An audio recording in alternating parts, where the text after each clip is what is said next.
कासपुर नाम के एक गांव में घूंघटलाल अपने नौकर रमन के साथ डोसा बेचने का काम किया करता था। रमन घूंघटलाल के दुकान पर काम करता था। हमेशा घूंघटलाल रमन को उसकी गलतियों पर कुछ न कुछ सुनाया करता था।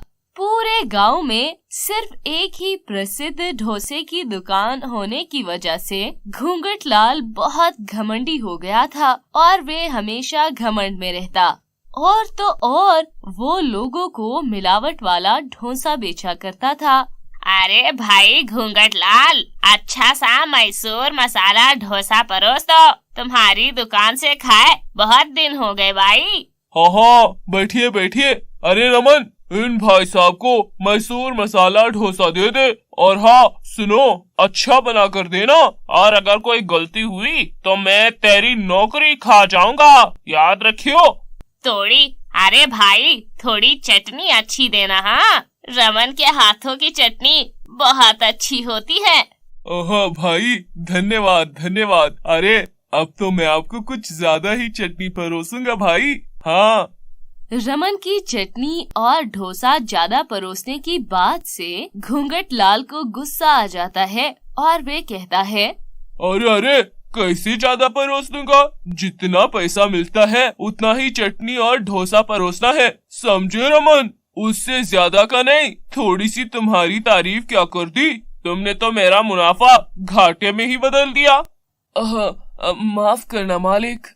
रमन को खड़ी खोटी सुनाकर वे घूंघटलाल डोसे और चटनी में मिलावट करने की बात करता है।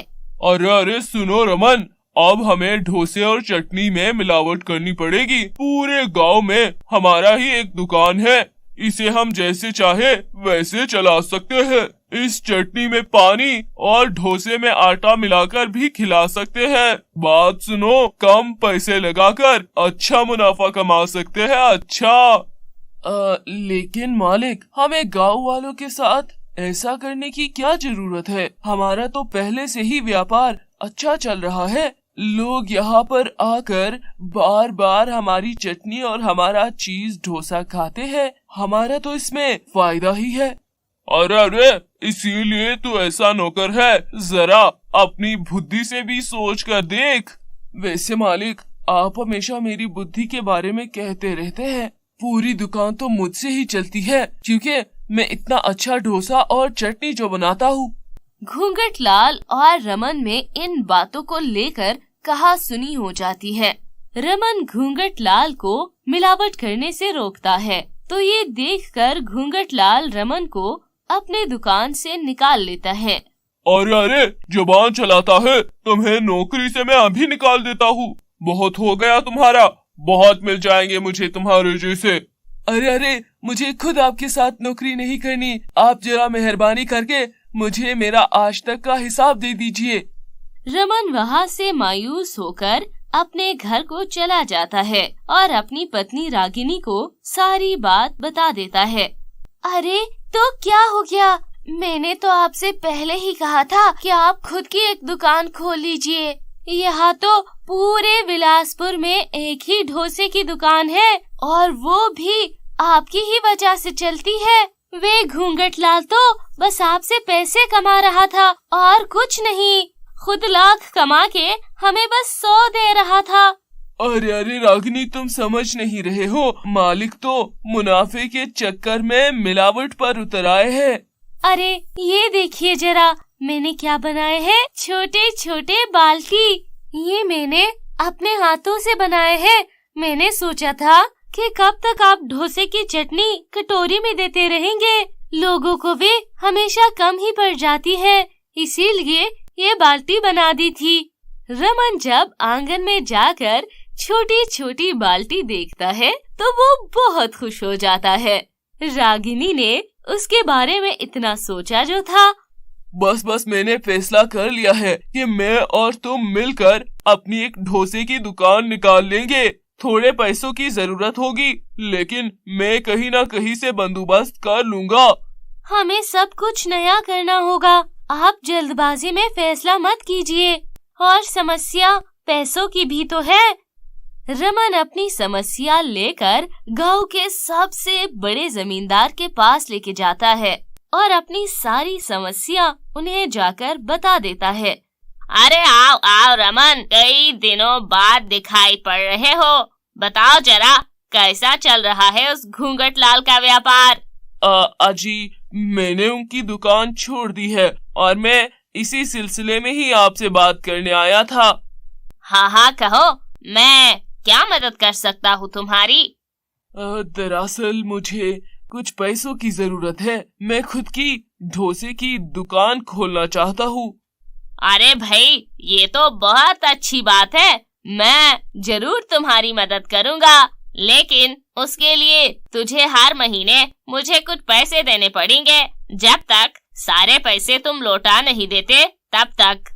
रमन जमींदार की सारी शर्तें मानकर उनका कहना मान जाता है और वहाँ से वे कुछ पैसे लेकर वो अपनी खुद की दुकान खोल लेता है। अरे जी सुनिए, आज हमारे दुकान का पहला दिन है। मुझे तो घबराहट हो रही है कि सब कुछ कैसे होगा।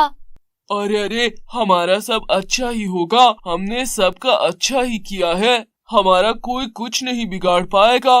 विकासपुर के गांव के लोगों को जब पता चला कि रमन ने अपनी डोसे की दुकान खोली है, तो सारे घूंघट लाल के ग्राहक रमन के पास आ जाते हैं और तो और पहले ही दिन बहुत अच्छी कमाई हुई। इतने लोगों की भीड़ देखकर रमन की चेहरे की तो रंगत ही बदल गई। अरे रमन भैया, चट्टी तो थोड़ी ज्यादा दो, हर वक्त कम देते हो। जी, अभी दे रहा हूँ। रागिनी सुनो, जो बाल्टी तुमने आंगन में रखी थी ना, उसे लेकर आओ, सारी की सारी। लोगों को रमन की चटनी और डोसा इतना पसंद आता कि वे लोग दोबारा लेकर खाते थे। रमन ने तरकीब लगाई, रागिनी के बनाए छोटी छोटी बाल्टियों में चटनी परोसना शुरू कर दिया, जिससे लोगों के पास में एक बार में ही अच्छी खासी चटनी आ जाती और वो अपना बाल्टी की चटनी और डोसा खूब एंजॉय करते। घूंघट लाल ने अपनी दुकान में गांव के ही एक आदमी को काम पर रख लिया था और वह उसे ही मिलावट की चटनी और डोसा बेचने को कहता। अरे, एक तो हमारा मुनाफा पहले से ही बहुत कम हो गया और एक तुम हो कि धीरे धीरे हाथ चला रहे हो। जल्दी जल्दी काम करो। अरे साहब, कोई दुकान पर आता है नहीं। पूरा विकासपुर रमन के पास चीज डोसा चटनी खाने के लिए जाता है। अरे, तुम भी कोई ऐसा ही आविष्कार करो जिससे हमारी दुकान फिर से चलने लगे। कई ज्यादा कोशिशों के बाद भी घूंघट लाल की दुकान नहीं चलती और एक दिन घूंघट लाल की मिलावट वाली डोसा खाने की वजह से गांव के सबसे बड़े जमींदार के बेटे की तबीयत खराब हो जाती है। जमींदार हड़बड़ी में अपने घर जाता है और वहां जाकर अपने बेटे को बेड पर तड़पता देखता है। अरे, ये सब क्या हो रहा है? तुम्हें क्या हो गया बेटा? पिताजी, मैंने कुछ ही समय पहले घूंघट लाल के यहाँ डोसा खाया था। मैंने सोचा कि कोई उनकी दुकान पर नहीं जाता है, तो मैं चला गया। मैंने गलती कर दी। डॉक्टर अंकल को बुलाओ। अपने बेटे की गंभीर हालत देखकर जमींदार घूंघट लाल की दुकान पर पहुंचा और वे उससे जाकर गुस्से में कहता है, तुम्हारी खैर नहीं, आज या तो तुम रहोगे या मैं। तुम्हारा डोसा खाने के बाद मेरा बच्चा बीमार पड़ गया। मैं तुम्हें पुलिस के हवाले कर दूंगा। अरे जनाब, माफ कर दीजिए, बड़ी भूल हो गई। माफ कर दीजिए। मिलावट और सस्ता सामान अब मैं कहीं नहीं बेचूंगा। ये सारी चीजें अब तुम जाकर पुलिस को बताना। चलो मेरे साथ। जमींदार घूंघट लाल को पुलिस के हवाले कर देता है। वही कुछ ही महीने बाद रमन सारी रकम जमींदार को लौटा देता है और उनके बेटे को आराम करने की सलाह देता है। खुशी के कारण रमन सारे घर के लिए चीसी बाल्टी डोसा लेकर जाता है और जमींदार ने जो उसकी मदद की थी उसका शुक्रिया अदा करता है।